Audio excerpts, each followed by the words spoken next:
The medical system is very hierarchical. I mean, it's been that way since, I was always taught the doctor knows best, just go along with whatever the plan is, but we can't do that anymore. We have to empower ourselves, like you said in the very beginning, advocate for ourselves and learn. And they were missing signs of patient deterioration.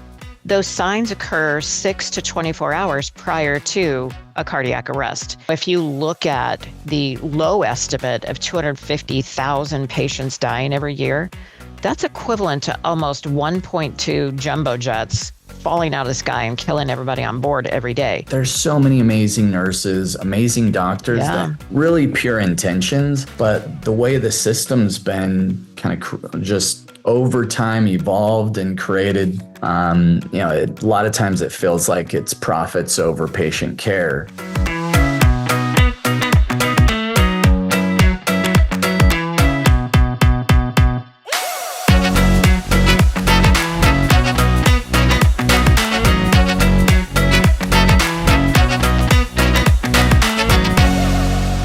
Welcome everybody to the Unreasonable Health Podcast. This is your host today, Kate Archibald. And today we're going to dive deep into some conversations, inspire, educate, and empower. And I'm really excited about that. We have a very special guest. We're honored to have a true trailblazer in the field of healthcare, patient safety, and nursing education, Dr. Julie Siemers. She's not only a seasoned healthcare leader with over 4 decades of experience, but she's also a best-selling author, industry nurse leader, and an advocate for safer healthcare systems. So as the founder of LifeBeat Solutions and the author of Surviving Your Hospital Stay, a Nurse Educator's Guide to Staying Safe and Living to Tell About It, Dr. Siemers has made it her mission to educate patients and medical professions alike on the critical importance of patient safety. So with a career spanning roles as a flight nurse, trauma specialist, professor, and even dean, her insight into healthcare is as vast as it is invaluable. So today we'll uncover the stories, lessons, and wisdom that have shaped her journey, and we'll explore her vision for a safer and more compassionate healthcare system. So so great to have you on, Dr. Julie. Thank welcome you. To the show. I appreciate being here and speaking to your listeners. Yeah. So you, we had a chance to catch up a little bit before this, but I'm really intrigued about kind of what inspired you to write on this book, Surviving Your Hospital Stay. Sound you being a nurse sounds a little interesting, to say the least. Yeah. Yes. So I'd been a nurse already 30 years before I got into nursing education, and I started my master's degree at that same time in 2009. And the thesis that I chose just happened to be a topic called failure to rescue. And that means the nurses that aren't recognizing, and we say it's the nurse's responsibility because they're 12 hours at the bedside with a patient compared to a physician who comes in for a few minutes, right? And they were missing signs of patient deterioration. Those signs occur 6 to 24 hours prior to a cardiac arrest. And that just really shocked me because how come I didn't know that? And the more I delved into creating this thesis, and then I continued into my doctoral project, I was still stunned at finding how many patients die of preventable harm in the hospital. So I kept going down this rabbit hole, and the more I learned, the more I was like, oh my goodness, how come somebody isn't doing something about this? Wow. And so you saw this happening, and it sounds like you've kind of figured out some different ways. What would you say are kind of the biggest teachings? Because most of we have a lot of nurses that listen to our show, but also kind of the everyday person. So what would you say, like, what would be the emphasis on, staying safe during that hospital stay? I think being informed and understanding healthcare a little bit, like what should happen. And that's why I wrote the book, as I'm hearing these stories of patient harm that are in the literature and online, and really investigating, like, that should not have happened, and how could we prevent it moving forward? Because that's that risk analysis that we look at when patient harm occurs. And what I found was really a disconnection of communication is probably 60 to 70% of the cause of harm. And I just want to preface this by saying error, yes, is an individual usually that makes an error, or a combination of individuals, but it's really a systems error that we need to look at. For example, do you remember Dennis Quaid when he had his twins that were premature? They were inadvertently given a 10 times the dose of a blood thinner medication that almost killed them. Oh And wow, I didn't even know about that. yeah. And so when Dennis looked into how did this happen, the bottles look very similar. The coloring is the same of the labels, and there's only a 1 0 from 1,000 to 10,000 in the two doses. And he had to fight to get the labels changed. And so that's a systems error, but if we don't talk about it and we don't, healthcare has had a history of sweeping things under the carpet or keeping it behind the curtain that nobody sees. If you look at the low estimate of 250,000 patients dying every year, that's equivalent to almost 1.2 jumbo jets falling out of the sky and killing everybody on board every day. That would be a headline that we'd be shocked to see every day, right? And there Yeah, would be like arms up in arms, and people would be demanding change.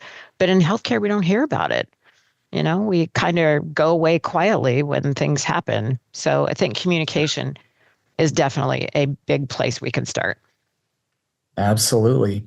Well, yeah, and now we have, I think at least I'm hopeful, and don't mean to talk politics here, but with RFK coming in, I think he's created some really good proposals and intrigue on kind of the food system, because I think our food system is really out of whack, as well as the healthcare system itself. And I think you nailed it when you say like the system, because we have there's so many amazing nurses, amazing doctors that Yeah, really pure intentions, but the way the system's been kind of just over time evolved and created, a lot of times it feels like it's profits over patient care.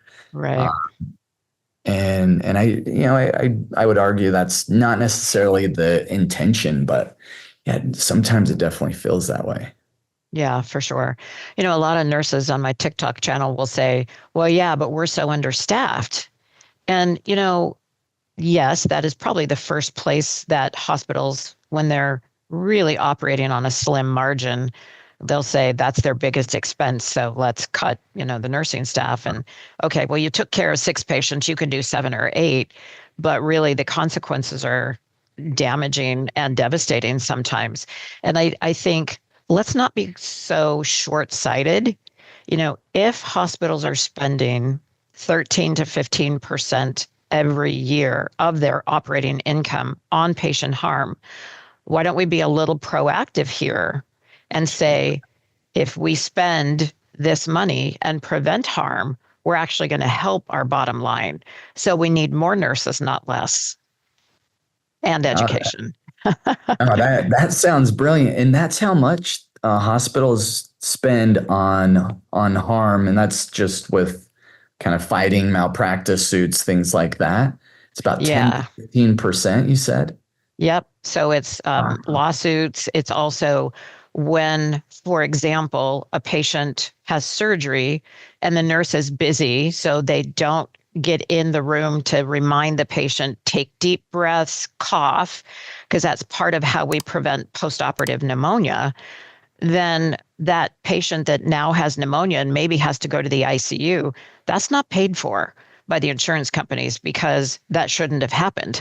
And so now the hospitals have to eat that, and that contributes to that bucket of up to 15% as well. Wow. Yeah, and I think, and you help consult. You have nursing kind of training courses. And that's through one of your sites as well as you Yeah. consult kind of at a higher level as well. What are some of the Yeah. biggest things you see from kind of maybe a boardroom or executive group with the hospitals that make some big changes there, or kind of what they're thinking about and considering? Just shed a little bit of light into maybe the listeners here. Yeah. Interesting that you should bring that up. I was at an annual patient safety conference in September, and I didn't realize this, but less than 20% of hospital boards actually have practitioners. And so these are business people making decisions. And about the same amount, which is 20%, have patient safety as one of their goals for their facility for that year. So it just kind of blows my mind thinking, wait, isn't safe healthcare, shouldn't that be at the top of everyone's priority list every year, all the time? Seems like that number one rule, do no harm, or Yes. don't like that seems like that should be a very high, like, number one goal is Yeah. let's make sure everyone's safe and taken care of. And then let's Yeah. focus on some of the other initiatives. Kind Interesting. of a no-brainer, right? Yeah. Wow. Well, yeah, so let's talk a little bit about the book. So can you give me a breakdown? I obviously my goal would not to be to end up in the hospital. I'm sure most everyone out there, we don't want to end up there, but at some point you probably will, or a loved one or family member will be in the hospital. So kind of maybe break down some of the different points of the book and give us some a glimpse into that. Yeah. So I tried to think about when I was writing the book, I knew I just needed to help patients and their families have some kind of education in or being informed. So there's about 30 stories in the book that relate to the topics.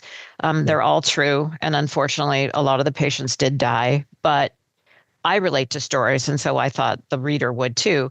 For example, if you hear about Charles who had surgery and they did not do the postoperative care to prevent blood clots, and that's what killed him. So again, preventable. So I thought that would be really useful and helpful for patients. One of the things that I think is really important to point out in the book, but you can also go to the website, is called hospitalsafetygrade.org. And you can go to your zip code and find in your city, this hospitals are rated from an A through an F, just like high school or college.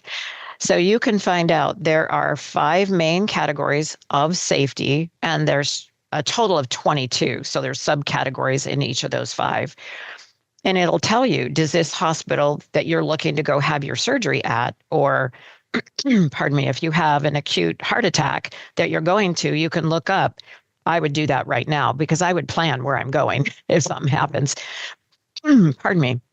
But you can find out, does this hospital score in the red, yellow, green of each of those 22 categories, such as blood clots after surgery, MRSA infections, Clostridium difficile infections.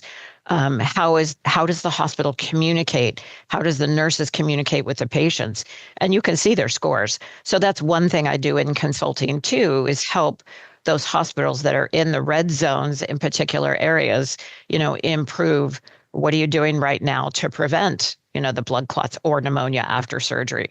So that's, I think, a really important tip in the book, as well as if you're going to have surgery or how to choose your physician, what kind of uh, characteristics or qualifications. I was trying to get both of those in one word.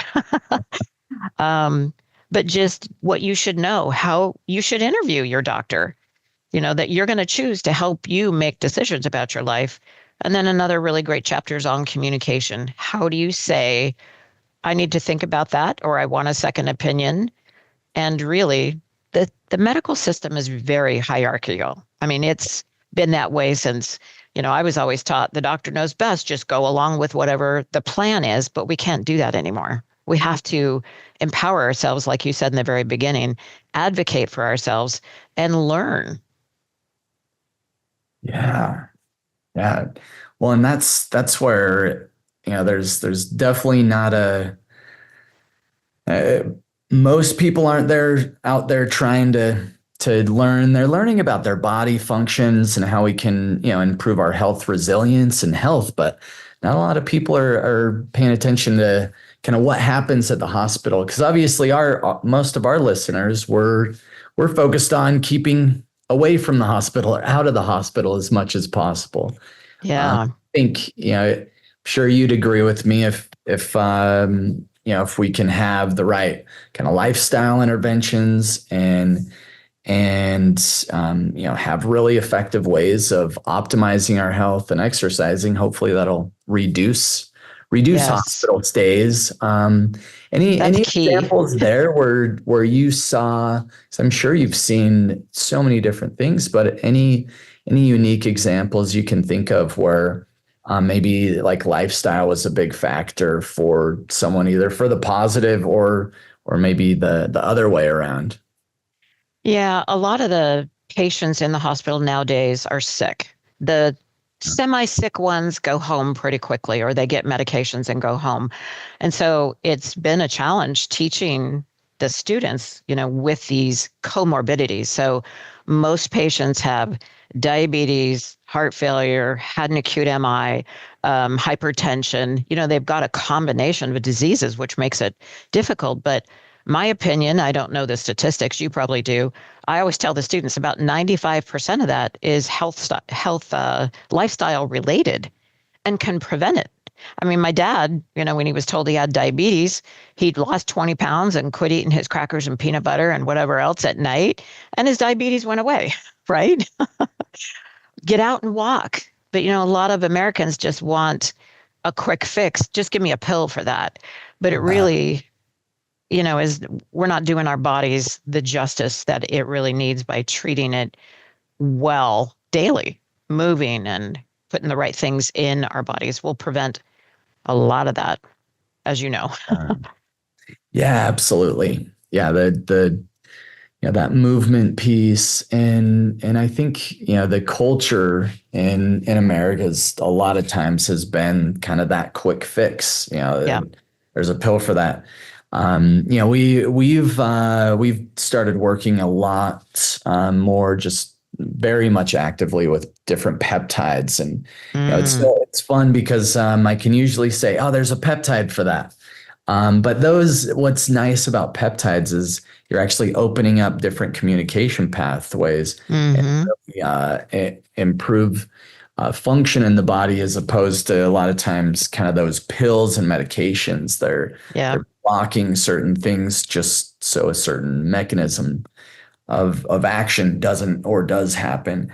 Well, so I'm curious on maybe some other stories that are in the book. And as I told you before, I haven't had a chance to read it. I think we just barely got this scheduled, and so Yeah. I'm really excited to dive into the book a little bit more and just learn about it. But my favorite thing are stories. Any Hmm. like really, you mentioned the one with the blood clot that happened, but any Hmm. other stories that you think would be helpful for the listeners to kind of get Yeah. excited to go and dive in a little deeper on the book?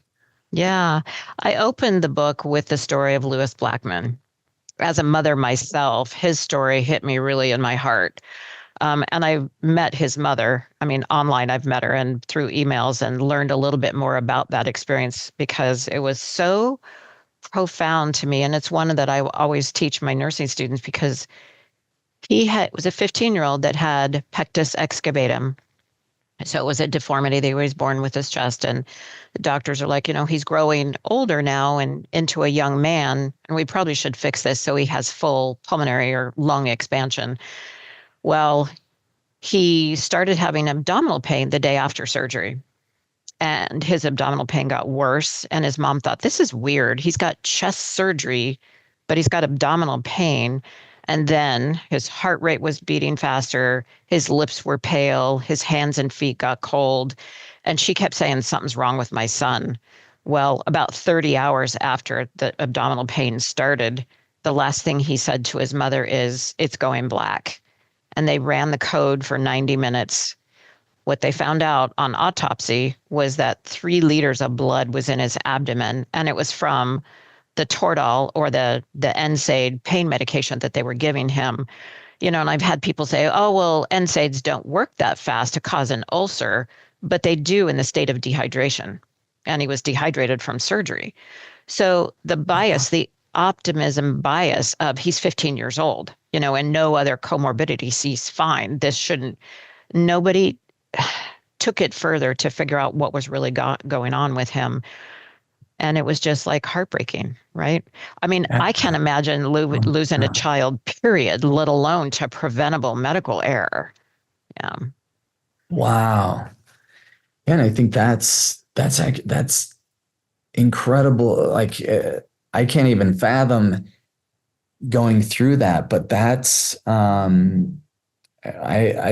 would never consider that to happen so fast. Like you kind of understand the logic. So it was NSAIDs, and so he was so dehydrated that it just created an ulcer as soon as it Mm-hmm. is digested. Yeah. And oh man, Yeah. That so horrible. gastric mucosa that's supposed to be Yeah. protective, gets dehydrated and it's not protective anymore. So, It's crazy what those NSAIDs can do. Yeah, yeah. if you're dehydrated, make sure those you got to be careful with. Wow. Yeah. Yeah, that's a heartbreaking story. So, and I know you do a lot of kind of teaching, and you have your courses for nurses as well. What are some things that maybe you train nurses, or what would be kind of like the top 3 things that nurses should be aware of or know if they're kind of just entering into that world? Vital signs are so important. And I think they get relegated to just the task list. But Yeah, when Lewis's heart rate, for example, by midnight was 147, normal is for a child, 80. I mean, yeah, that's ridiculous that it went that long. And so it's just tuning into those. There was a story I talked about on social media the other day of an elderly woman who went into the hospital to get her medications adjusted. Um, they sent her home still with a heart rate of 127 and a blood pressure of 100 over 50. So she's not perfusing very well. And she fell in her driveway and now has a compression fracture. So it's those things that are so preventable. How does the basic stuff fall through the cracks? So vital signs are huge. Understanding the baseline. Like, for example, my blood pressure usually runs about 100 over 60, 110 maybe. So if my blood pressure is 140, something's really wrong. Or if my blood pressure is only 90, something's really wrong. So it's really assessing the whole picture. And then is the patient symptomatic? Are they sweaty or diaphoretic? Are they, pale? All those things that go along with painting the picture. I always explain it to my students like this. Here's the continuum. Here's your healthy patient, which we don't have healthy patients. And along this continuum is where your patient is at any moment of the day. The other end is dead. So we want to keep yeah, them closer to healthy. But that's what you do too in your work, right? Is we want to stay as healthy as we can so our bodies are resilient and can bounce back from, whatever illness we may have. yeah. Those illnesses or surgeries. Yeah. Yeah, that's one thing I would say to anyone listening. If you're planning on getting a surgery, or there's some kind of medical procedure you need, is make sure that you're in a healthy state, because going through, whether it's just being put under with anesthesia, uh, Mm-hmm. or if it's a big invasive procedure and surgery, either way, you want to have your health resilience just extremely high, because yeah, those things can really, it's it takes a toll on the body. Yeah, For it for sure. sure does. The other Um, thing, I'll share one more tip with you and your audience is how we communicate, especially when it's something really important that needs to be addressed, is, and I'm going to talk about this. I'm giving a TEDx talk on December 17th up in Stamford, Connecticut. And so I'll share this that'll be in that talk. It's the cuss words. And so it's, I'm concerned, I'm uncomfortable, I'm scared, or it's a safety issue. Those four words you can use when something's going on. Like, I'm really scared. My husband just told me he's going to die. Or I'm really uncomfortable with the state of pain that my husband is in. This just doesn't seem like he should have that much pain. And it really is having those crucial words to have those critical conversations when we're taking care of our family member or even ourselves. I don't feel right. Something's wrong. This is not usual for me. And really getting their attention. There's also a chain of command. So if you tell the nurse or the doctor and you don't get resolution, take it further up the chain. There's a charge nurse. There's a house supervisor. There's an administrator on call for the hospital if it's after hours or weekends. There's always somewhere you can take it to the next level. Don't be dismissed if you're really concerned. No, I think that's actually really helpful information because yeah, if you've ever been in the hospital and you just feel like you're kind of stuck. Yeah. I had a scenario where my son, he had like strep throat, and my wife took him in to kind of meet with a pediatric doctor, and for whatever reason, one of the providers there decided he needed to get admitted. And I remember going there and just trying to be like, okay, what is happening? Why is he here? And it just, there was not really good, clear communication around what was Yeah. happening, why he even got admitted. And yeah, I did say like, no, let's not do more steroids. He's doing fine. Anyways, it feels like a lot of times in the hospital, you can kind of get just, told what's going to happen. And you just kind of have to lay down and say, okay. But I think to your point, if you're not comfortable with certain things or you feel off or someone looks off, I think speak up and It's hard. It see is hard to clarity, but speak up. it's intimidating, especially when you Yeah.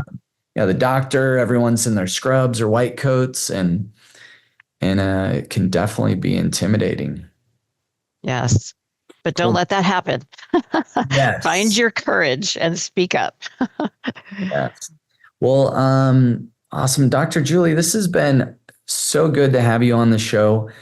Before I let you go here, any last words of advice or any insights that you want to leave with the group?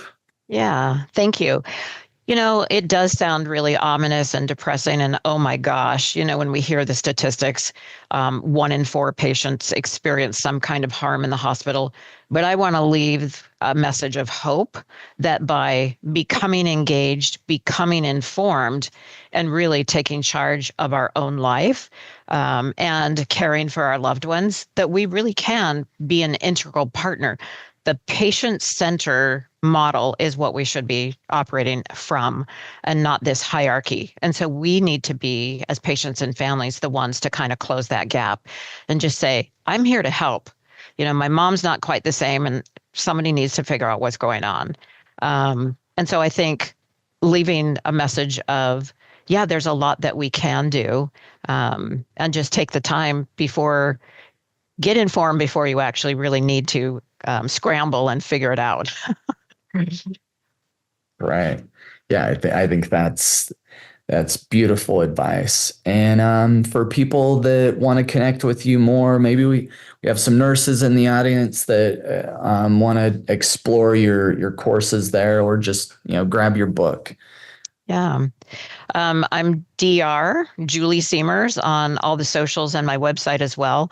And on my website, I've got a blog that I write weekly to help people understand important things like hand washing, for example, to minimize healthcare acquired infections. It still kills thousands of people every year. And so, again, that's something that we can take charge of. I'll tell you a quick little story. When I was going to my dermatologist last spring, he walked in the room and had his little tray set up and ready to do a biopsy. And I'm like, sir, can you wash your hands first? And he Wow. goes, I'm going to put on gloves. I said, please wash your hands. And it wasn't easy because you get that look like, but he did it and I felt better. Yeah. Wow. Cool. And so the Dr. Julie's website, that's Dr. Julie Siemers, and I'll put this in the show notes for everyone.com. And then you have the LifeBeat Solutions as well as the place where nurses can go and learn a little bit more about your course things, right? Uh-huh. Well, thank you so much. And it's been a pleasure to speak with you today. And thank you. Awesome. Have a great day, everybody. Go grab Dr. Julie's book as well. And I think you're going to love it. Surviving Your Hospital Stay, a Nurse Educator's Guide to Staying Safe and Living to Tell About It. Awesome. Thanks, everybody.